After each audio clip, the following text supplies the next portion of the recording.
시간 우리 믿음의 고백 드림으로 말씀 앞에 나가도록 하겠습니다. 하나님 나를 사랑하신다. 하나님 내 인생의 크고 비밀한 계획을 가지고 계신다.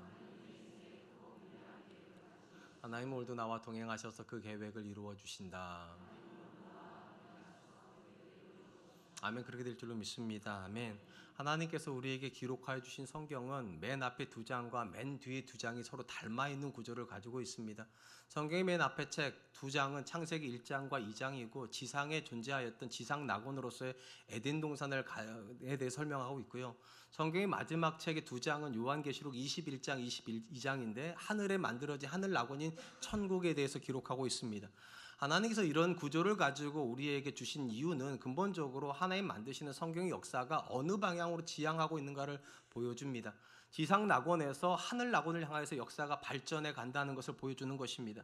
하나님은 죄를 범함으로 지상 낙원인 에덴에서 쫓겨난 인류를 고통 가운데 내버려 두신 것이 아니라 다시금 하늘 낙원인 천국으로 인도하시기 위해서 역사를 운행하고 계시다는 것입니다. 놀라운 것은 하나님께서 이렇게 지상에서 천국으로 이런 역사의 여정을 언제 시작하셨냐는 것입니다. 사람이 범죄를 하고 나서 오랜 시간이 지난 다음에 이런 계획을 세우신 것이 아니라 인류가 범죄한 바로 그 순간에 뱀을 향하여서 여자의 우선으로 메시아를 보내시겠다고 선언하셨기 때문에 굉장히 의미가 있습니다. 하나님은 저와 여러분을 회복시키기를 기뻐하시고 이 회복의 역사를 시작하시면서 하나님은 믿음의 조상이 될 아브라함을 선택하셨고 이 아브라함으로 예수님의 조상이 될 이스라엘 역사를 만들게 하셨고 결과적으로 이스라엘 역사에서 예수님이 이 땅에 오심으로 우리의 구원이 성취가 됩니다. 그리고 오늘 본문 말씀은요, 지상에서 천국으로 가는 여정 속에서 낙원에서 낙원으로 가는 여정 속에 반드시 성도에게 필요한 하나님의 다스림이 왜 있어야 되는지를 우리에게 보여주는 말씀이라고 생각이 됩니다. 오늘 우리가 살펴보게 될 본문의 말씀은 예수님께서 하나님을 위해서 또 하나님을 향하여서 해야 되는 기도 두 번째 내용을 기록하고 있는데 나라에 대해서 기도하라고 말씀하십니다. 10절 말씀입니다. 나라가 임하시오며 뜻이 하늘에서 이루어진 것 같이 땅에서도 이루어지이다. 예수님이 말씀하시는 나라는 하나님께서 다스리시는 하나님 나라를 축약해 놓은 표현입니다. 예수님께서 하나님의 나라가 이 땅 가운데 임하기를 위해서 기도하라고 말씀하시는 건 신학적으로 굉장히 의미가 있습니다. 인류의 조상인 아담과 하와가 선악과를 따먹음으로 범죄를 하였는데 이 범죄를 우리는 원죄라고 말을 합니다. 그러면 이 원죄의 가장 중요한 본질이 무엇일까? 원죄는 선악과를 따먹느냐 안 따먹었느냐가 중요한 것이 아니라 사실은 원죄의 뿌리가 하나님의 다스림을 부정하는 것이라는 사실을 우리가 주목할 필요가 있습니다. 하나님께서 사람을 두시기 위해서 만드신 공간이 에덴 동산인데 이 공간이 특별한 것은 이 땅 가운데 만들어졌기 때문입니다. 그리고 이 에덴 동산의 본질을 보여주시는 것이 상징물처럼 주어진 것이 동산 중앙에 있었던 선악과였습니다. 하나님께서 동산 중앙에 선악과를 두시고 이렇게 말씀하시죠. 모든 나무 실과는 너희가 먹을 수 있지만 선악과는 따먹을 수 없다. 이 선악과가 뭐를 상징하기 때문입니까? 하나님의 다스림을 상징하기 때문입니다.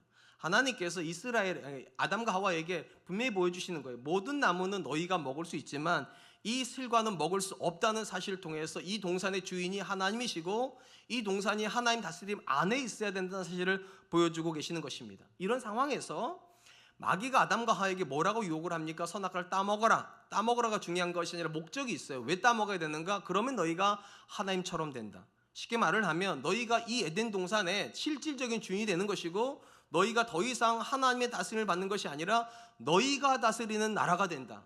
쉽게 말하면 원죄는요, 하나님의 나라를 부정하고 사람의 나라를 만들려고 했다는 것입니다. 그런 점에서 오늘 본문에서 예수님께서 하나님의 나라가 이 땅 가운데 임하기를 위해서 기도한다는 건 굉장한 의미가 있어요. 하나님이 다시금 이 땅을 회복시키기를 원하신다는 내용을 포함하고 있기 때문입니다. 우리가 본문에서 먼저 기억할 것은 성도가 하나님의 나라가 내 삶 가운데, 우리 가정 가운데, 우리 민족 가운데 임하기를 위해서 기도한다는 것의 가장 중요한 의미가 우리가 하나님의 다스림을 열망하는 존재가 되어야 된다는 것입니다. 성도는 하나님의 다스림을 열망해야 됩니다. 이 자리에 계신 분들 중에 하나님의 백성이 하나님 다스림을 받아야 된다는 사실에 대해서 부정하는 사람은 아무도 없습니다.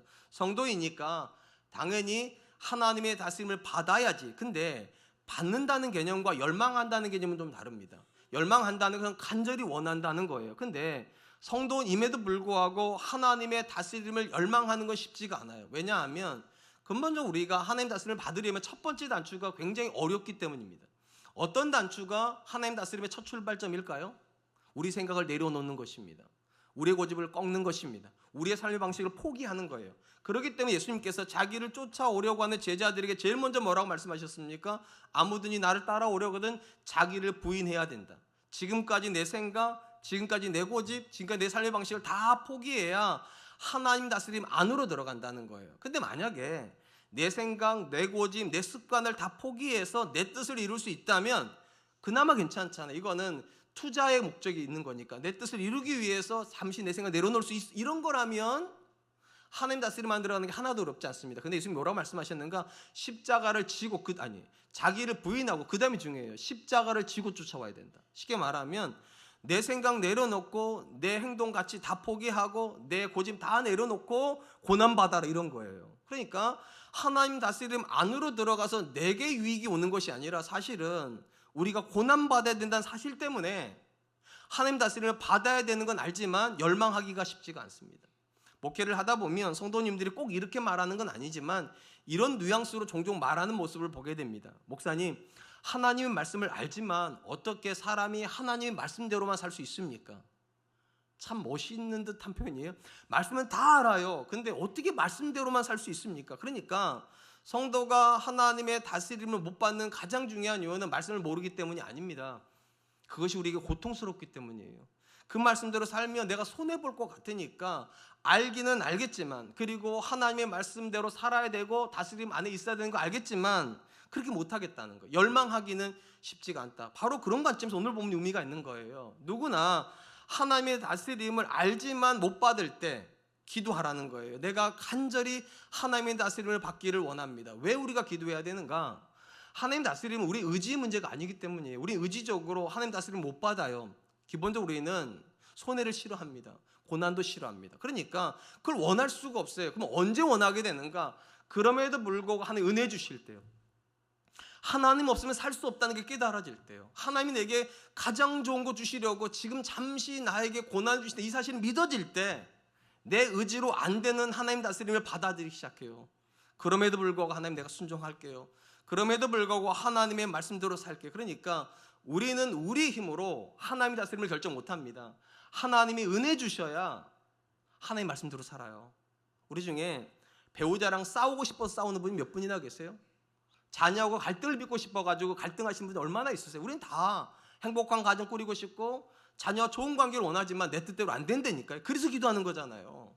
마찬가지예요. 우리가 다 하나님 다스림 안에 들어가고는 싶지만 내 힘으로 못 들어갑니다. 그러니까 기도하라는 거예요. 나라가 임하기를. 내 삶 가운데 하나님이 임하여 주셔서 나를 붙잡아 주셔서 내가 그 하나님 다스림 안으로 기꺼이 들어갈 수 있도록 나를 도와달라고.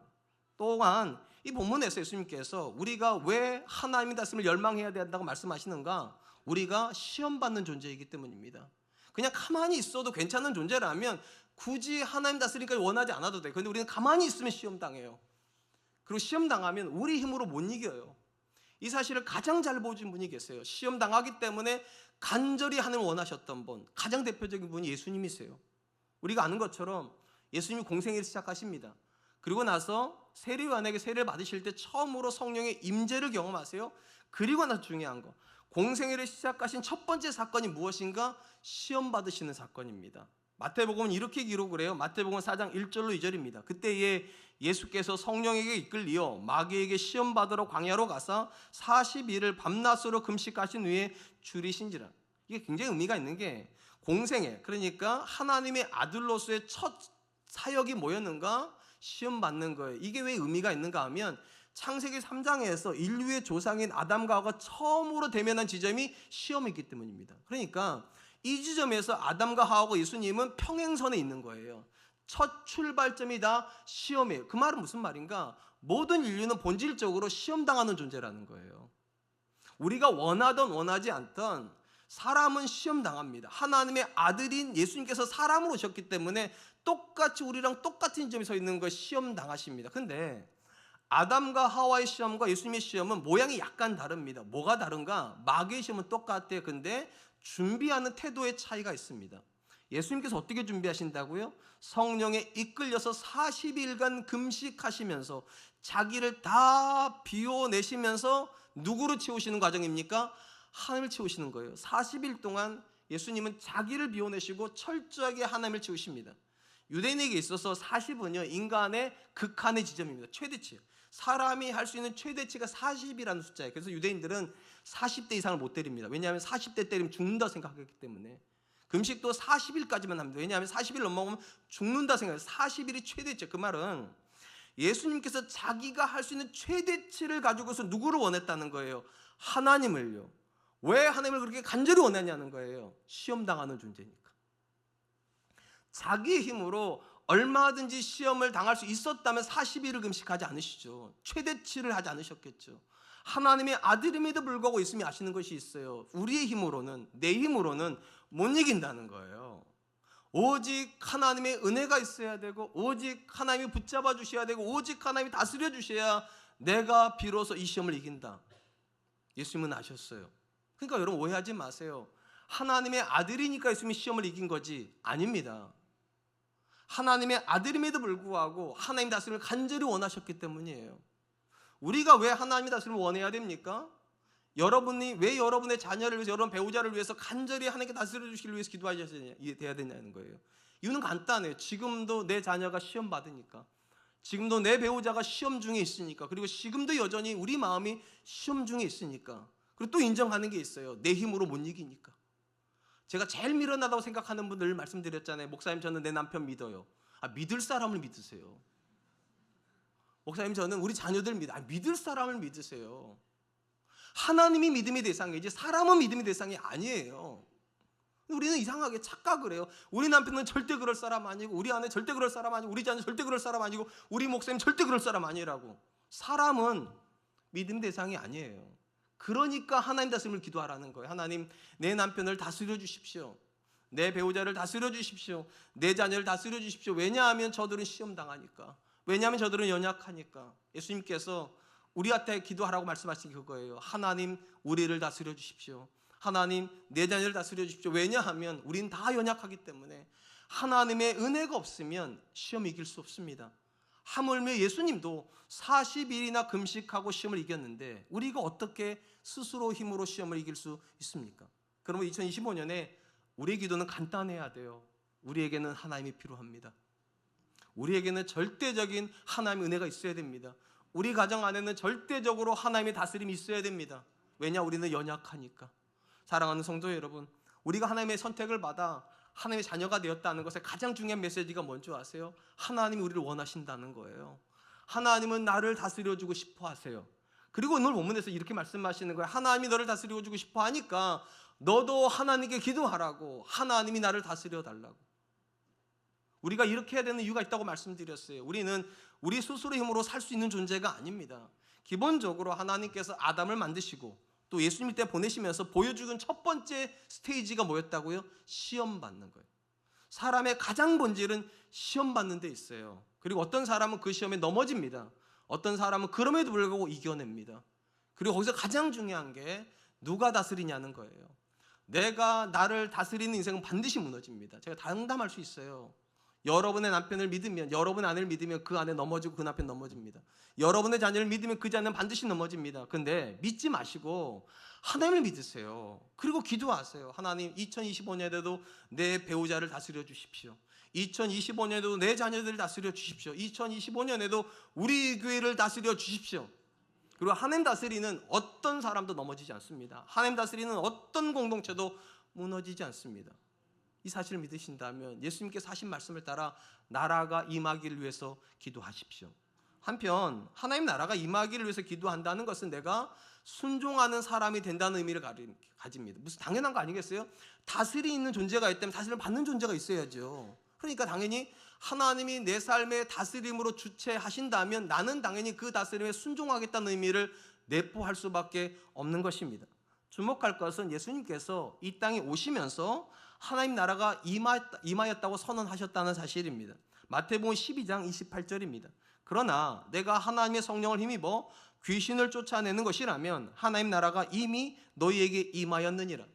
복음서에서 천국이라는 말하고 하나님 나라는 누가 쓰셨는가? 예수님이 쓰신 단어입니다. 근데 특이한 건 예수님이 이 두 단어를 혼용해서 쓰셨어요.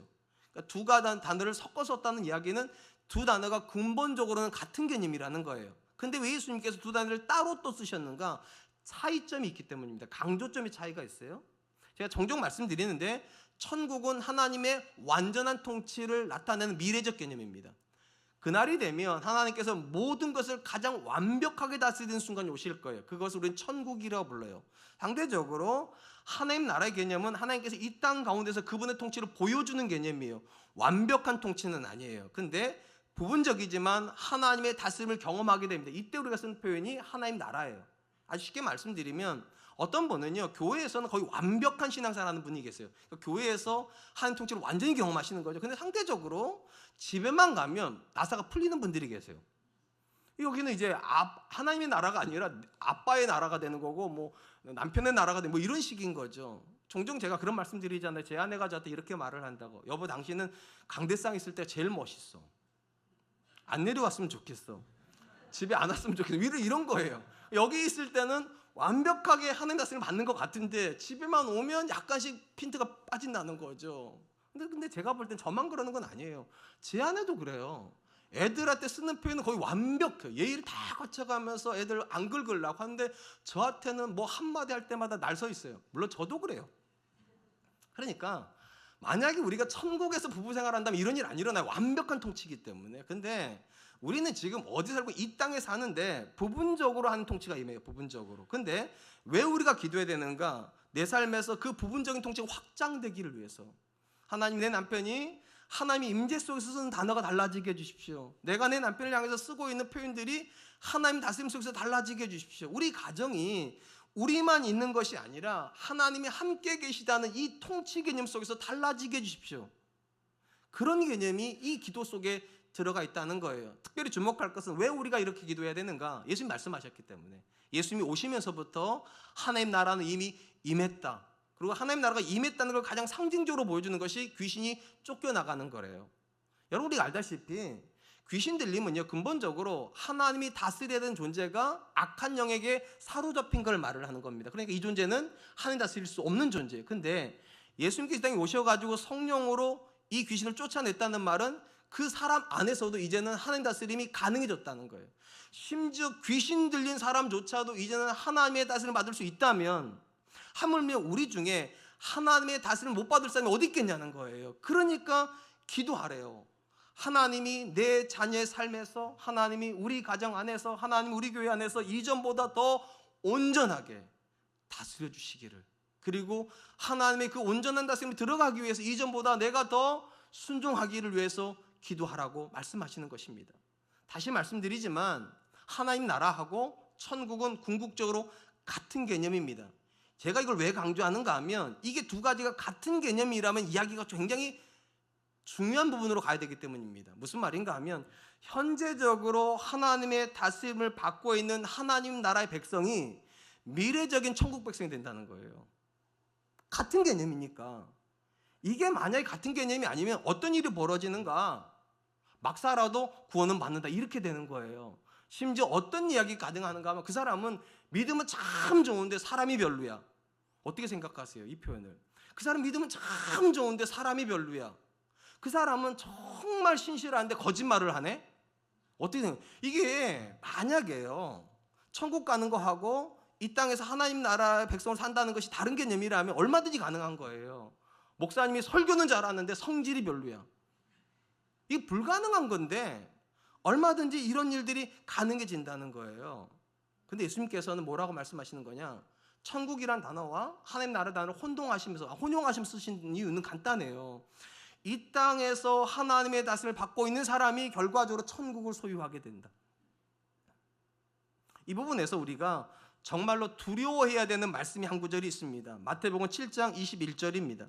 나더러 주여 주여 하는 자마다 다 천국에 들어갈 것이 아니요 다만 하늘에 계신 내 아버지의 뜻대로 행하는 자라야 들어가리라. 누군가가 예수님을 향해서 주여 주여 주님 이런 표현을 쓴다면 이 사람은 믿음 있는 사람일까요? 믿음 없는 사람일까요? 사실은 교회 바깥에 있는 사람들은 예수님을 향해서 주라는 표현 안 씁니다. 4대 성인 중에 한 명 정도 그렇게 생각하지 주님이시다, 내 인생의 주인이시, 이런 고백을 안 써요. 그러니까 누군가가 예수님을 향해서 주님이라고 부르고 있다면 그는 스스로를 믿음이 있는 사람이라 생각할 거예요. 그러면 믿음이 있으니까 이 사람은 당연히 자기 자신 천국에 들어갈 거라 생각하지 않겠어요? 근데 예수님 뭐라고 말씀하셨는가?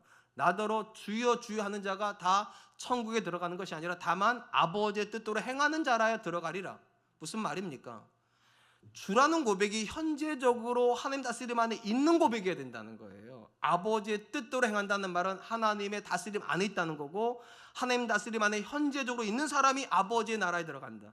현재가 미래를 결정한다는 거예요.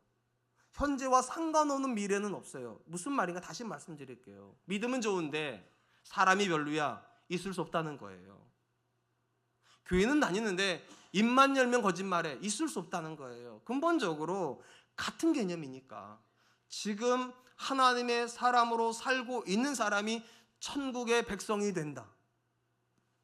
전통적으로 교회 안에서 가장 큰 이슈가 되었던 신앙적인 문제는요, 결국은 두 단어예요. 믿음이냐 행위냐. 이게 왜 중요한 이슈가 되었냐면, 구약 성경에서 대부분의 유대인들은요, 구원을 결정하는 게 행위라고 생각을 했습니다. 그러니까 율법을 얼마나 잘 지키느냐가 구원을 결정한다. 이게 구약의 개념이라면, 신약의 복음은 약간 개념이 달라요. 믿음으로 구원을 얻는다. 그래서 사도 바울이 이신칭이 믿음으로써 구원을 받는다, 이렇게 했어요. 우리는 당연히 후자에 있어요. 믿음으로 구원을 받아요. 근데 이 이신칭이가 잘못하면은요, 우리한테 오해를 불러일으키는 부분이 있어요. 믿음으로 구원을 받으니까 순종과 행위는 부수적일 수 있다, 이렇게 생각할 수 있다는 거예요.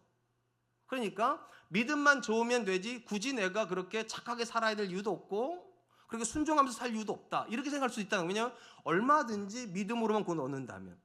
저 오해하지 마세요. 우리 믿음으로 구원을 받아요. 그렇다고 해가지고 행위가 부수적이거나 순종하지 않아도 된다는 뜻은 아니라는 얘기예요. 만약에 그런 거였다면 예수님께서 너희 착한 행실을 통하여 하늘에 계신 너희 아버지께 영광을 돌리게 하라, 이런 말씀하시면 안 되죠.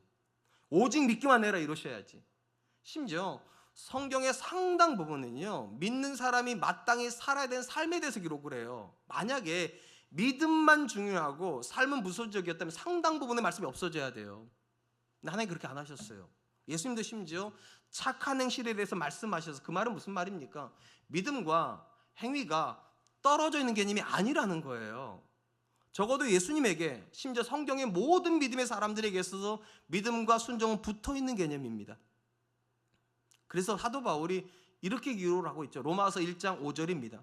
그로 말미암아 우리가 은혜와 사도의 직분을 받아 그의 이름을 위하여 모든 이방인 중에서, 제가 좋아하는 표현이라고 했죠, 믿어 순종하게 하나니. 믿어서 순종하게 한다. 쉽게 말하면 믿음의 목적이 뭐냐는 거예요. 믿음의 목적이 순종이라는 거예요. 순종하려고 믿는 거다, 우리가. 그러니까 누군가가 믿는 사람인데 어떻게 하냐는 거예요. 순종하는 사람을 만나는 거예요. 순종하는 사람. 어떤 사람이 믿음이 성장할까요?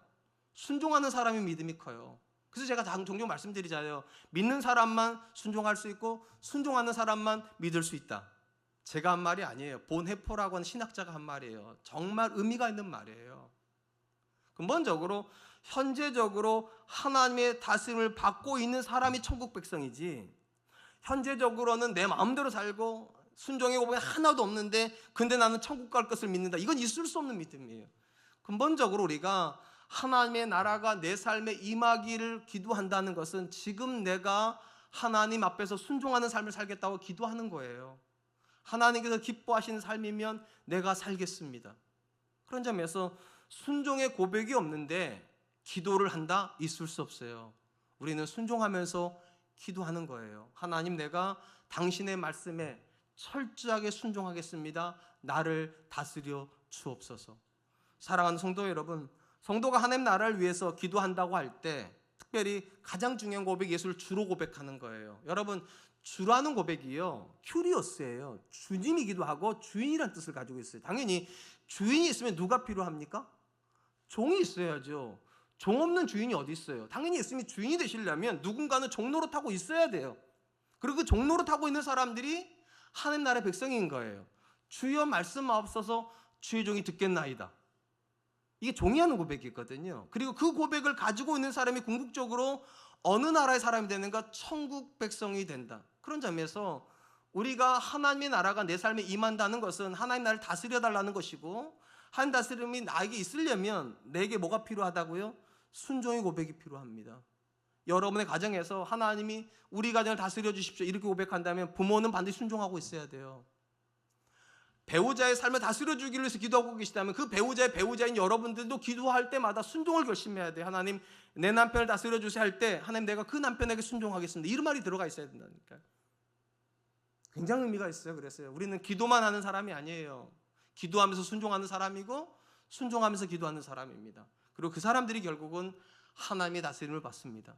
저는 2025년에 우리 삶 속에서 순종의 고백이 더 깊어지길 축복합니다. 이전보다 더 남편은 아내에게 순종하기를, 아내는 남편에게 순종하기를, 부모는 자녀에게 주의 교양과 훈계를 양육하고 자녀는 그런 부모를 더 공경하는 그런 한 해가 되기를 기도할 수 있기를 축복합니다. 마지막으로 우리가 하나님 나라가 임하기를 위해서 기도한다는 것의 가장 적극적인 의미가 뭐냐는 거예요. 가장 적극적인 의미는 하나님 나라를 써주시기를 위해서 기도하는 거예요. 하나님, 당신이 우리 가정을 다스리실 때 내가 통로가 되게 해주십시오. 나를 통해서 내 배우자에게 하나님 다스림이 보여지게 해주십시오. 나를 통해서 내 자녀들이 하나님 다스린다는 걸 깨닫게 해주십시오. 왜냐하면 하나님은 그냥 일하지 않으세요. 항상 하나님의 사람을 통해서 일하시기 때문에 누군가가 통로가 되어야 돼요. 그러니까 내가 하나님의 나라가 임하기를 위해서 기도한다고 할 때 가장 중요한 첫 단추는 이런 거예요. 하나님, 나를 통해서 일해 주십시오. 사도 바울이 에베소 교회 성도들한테 보내는 편지에 보면 이런 권면이 나옵니다. 에베소서 5장 15절 16절입니다. 그런즉 너희가 어떻게 행할지를 자세히 주의하여 지혜 없는 자 같이 하지 말고 오직 지혜 있는 자 같이 하여 세월을 아끼라, 때가 악하니라. 사도 바울은 에베소 교회 성도들한테 지혜 있는 삶을 뭐라고 말하고 있습니까? 세월을 아끼는 거. 그러면 왜 세월을 아껴야 되는가?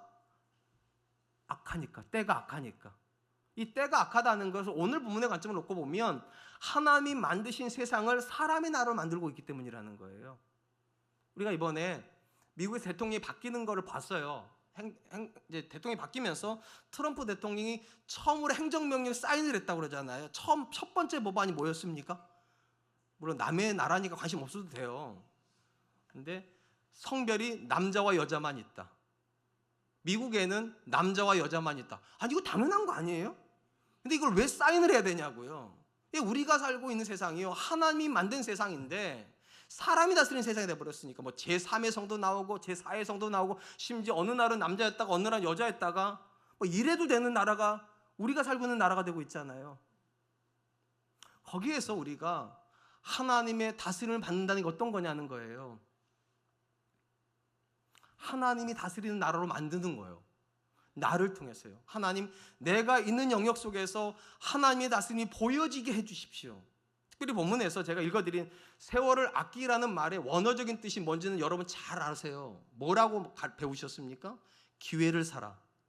세월을 아끼라는 말의 정확한 뜻은 기회를 산다는 거. 어떤 기회예요? 하나님의 다스림을 보여줄 기회예요.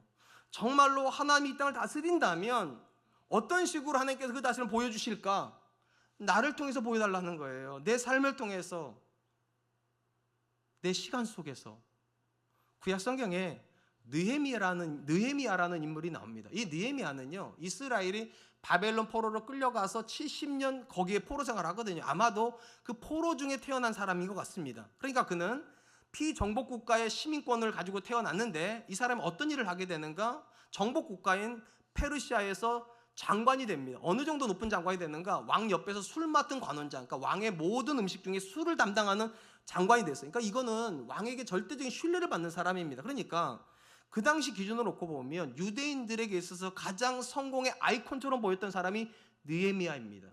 그는 포로의 자식이었는데 가장 성공해서 왕 옆에 있는 사람이 되었으니까.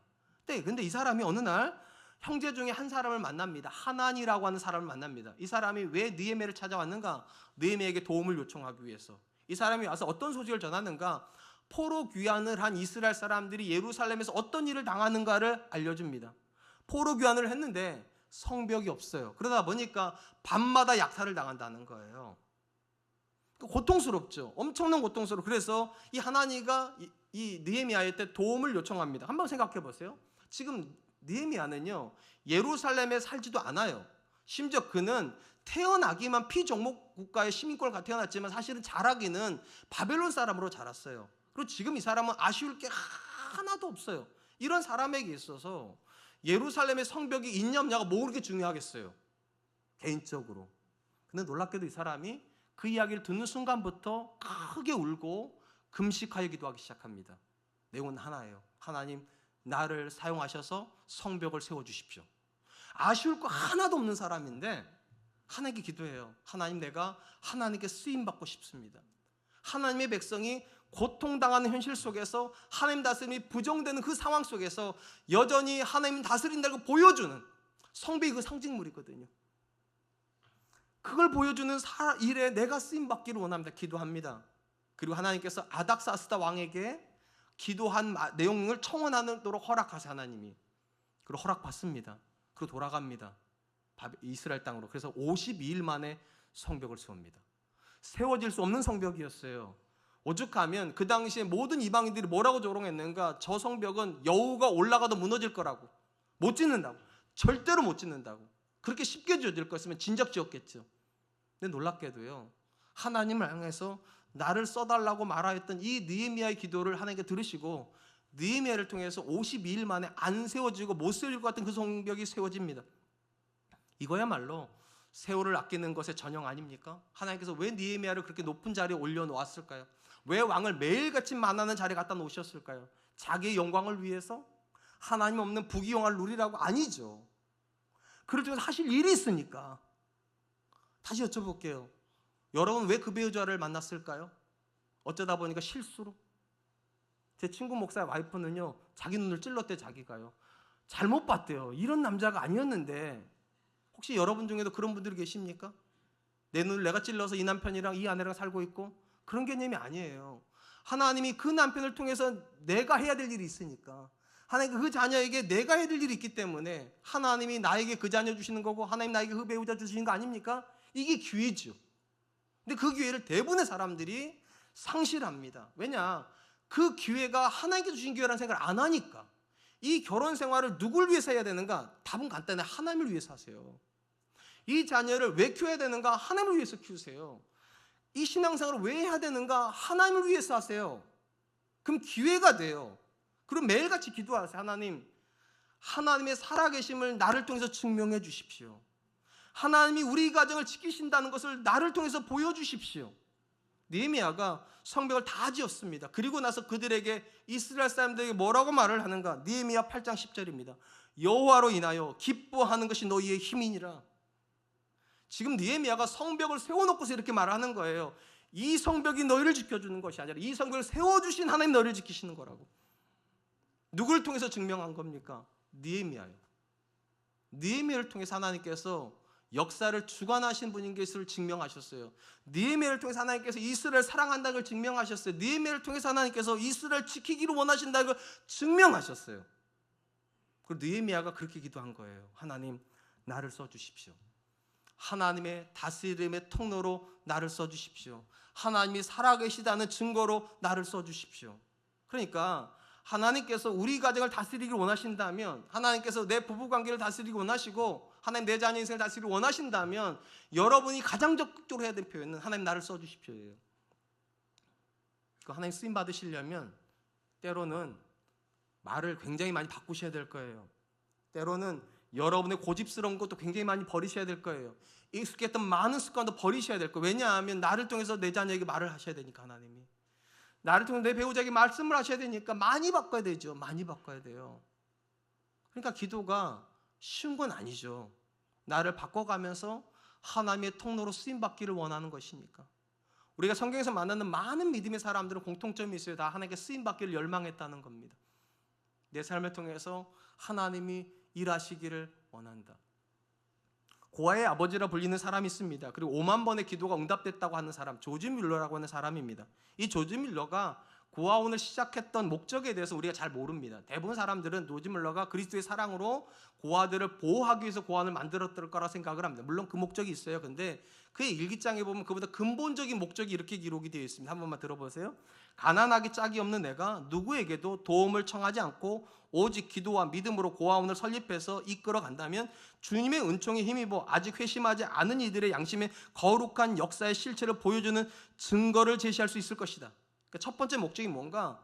믿지 않는 사람들에게 하나님이 여전히 가난하고 연약한 자들 돌보시는 분이라는 걸 보여주려고, 믿지 않는 자들에게 하나님 살아계신 보여주려고 고안을 했다는 거예요. 두 번째가 이렇게 되어 있어요. 게다가 하나님의 자녀들에게는, 믿는 사람들에게는 신앙을 굳세게 하는 도구가 될 수 있을 것이다. 이것이 구화원을 세우려고 하는 가장 큰 목적이다. 이 사역의 가장 큰 목표는 나를 비롯하여 나와 함께 일하는 이들이 누군가의 도움을 구하지 않고 오직 기도와 믿음만으로 아이들의 모든 필요를 채우시는 하나님을 경험하고, 이를 통해 그분이 여전히 신실하게 우리의 기도를 들어주신다는 사실을 널리 알리는 데 있다.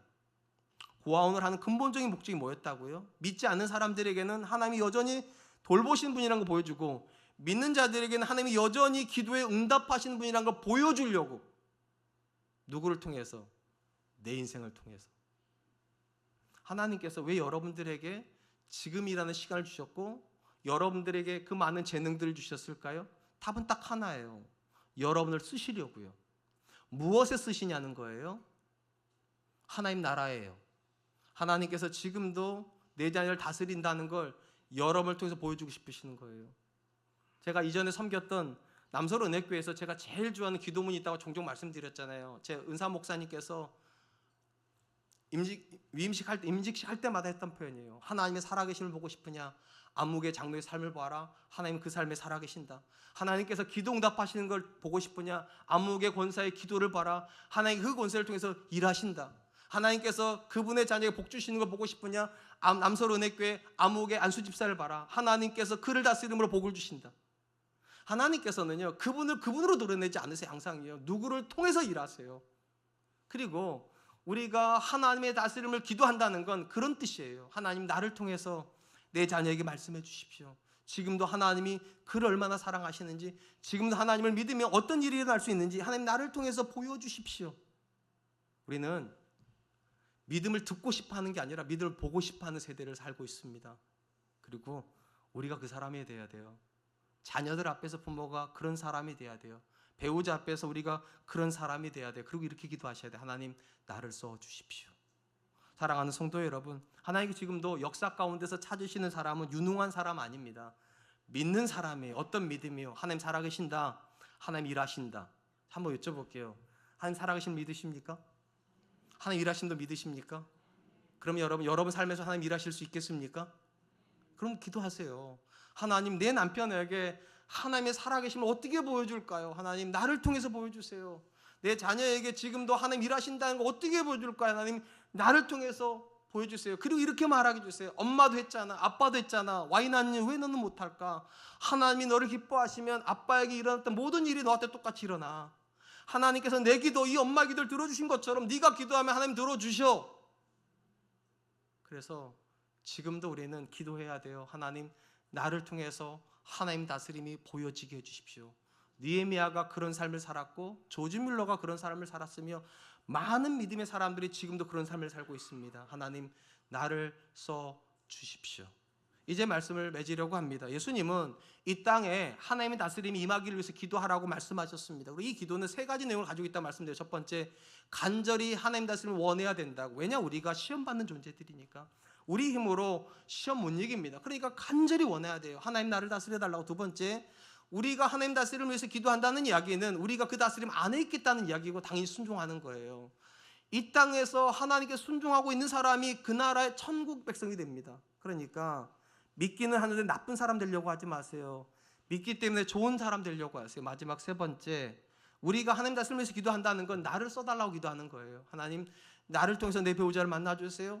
나를 통해서 내 자녀를 만져주세요. 나를 통해서 기도가 응답된다는 걸 내 주변 사람들에게 보여지게 해주십시오.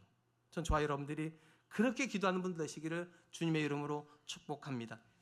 시간 주신 말씀을 기억하면서 세 가지로 해서 같이 기도하죠. 첫 번째, 하나님 내가 하나님의 다스림을 갈망하는 사람 되게 해주십시오. 예수님께서 40일을 간절히 기도하면서 시험을 이기셨던 것처럼 내 삶에 오는 모든 시험 앞에서 내가 간절히 하늘을 원하는 사람 되게 해주십시오. 두 번째로, 하나님 다스림만을 구하는 사람이 아니라 내가 하나님께 순종하는 사람 되게 해주십시오.